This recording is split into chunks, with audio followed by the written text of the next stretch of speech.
Hello বন্ধুরা, কেমন আছেন? আশা করি ভালো আছেন। আপনাদের আশীর্বাদে আমি খুব ভালো আছি।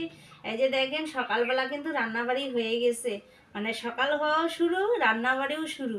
কি রান্না করছি আপনাদের দেখানোর জন্য সব কিছু কিন্তু রেডি করে বসি। আপনারা অবশ্যই দেখবেন কি রান্না করছি আজকে।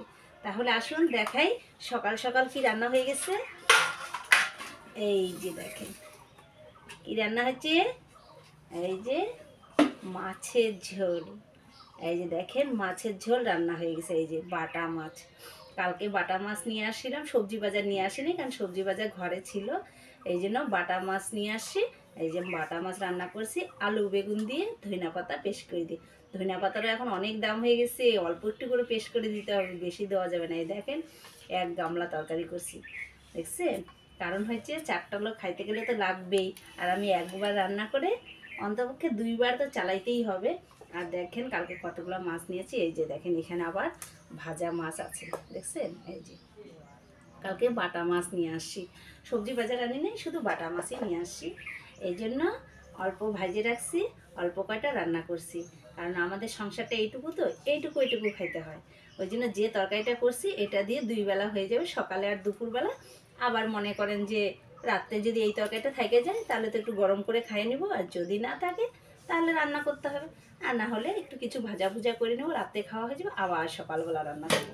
আর এখানে দেখেন এই যে ভাত, এই যে গরম গরম ভাত, আর হলো বাটা মাছের ঝোল। তাহলে আজকে কি রান্না হচ্ছে আমাদের? বাটা মাছের ঝোল। কে কে বাটা মাছ খাইতে ভালোবাসেন কমেন্টে কিন্তু অবশ্যই বলবেন। দেখেন উল্টাপাল্টা হয়ে যায় কথাবার্তা, কিছু মনে করবেন না কিন্তু। ঠিক আছে বন্ধুরা, এই দেখেন গরম গরম ভাত আর হলো বাটা মাছের ঝোল। কারণ হয়েছে এখন অনেক অনেক জিনিসেরই দাম হয়ে গেছে। এখন বর্ষা পড়বে আস্তে আস্তে, তো এমনিতেই দাম হয়ে যাবে।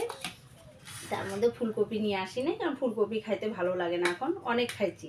কারণ যখন থেকে শুরু ফুলকপি তখন থেকেই তো আনাই হয়। আর বাজারে গেলে না আমার বাইছে বাইছে বাজার করতে অনেক সময় লাগে, কি নিব কি নিব না।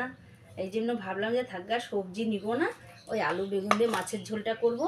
বাটা মাছের ঝোল অবশ্য আলু বেগুন দিয়েও ভালো লাগে, আবার সরষা বাটা দিয়েও করলে ভালো লাগে। কিন্তু আমার সরষা বাটাটা বেশি খাই না, কারণ আমার অনেক সমস্যা, তো ওই সমস্যার জন্য সরষা বাটাটা খাওয়া হয় না। কারণ বাটা মাছটা যেভাবে রান্না করবেন সেভাবেই ভালো লাগে।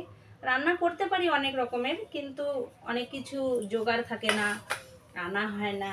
এই জন্য এই যে দেখেন মাছের ঝোলটাও থালাতেই দিয়ে দেবো। এই যে, কারণ মাছের ঝোলটা একটু পাতলাই করছি, আলু বেগুন দিয়ে করছি, তো ওই জন্য একটু পাতলা পাতলাই হয়েছে। তবু ঠিক আছে, পাতলাই ভালো লাগে। আমার ভিডিওটা ভালো লাগলে লাইক শেয়ার কমেন্ট অবশ্য করবেন, ফলো করতে ভুলবেন না, ফলোটা একটু বেশি বেশি করবেন।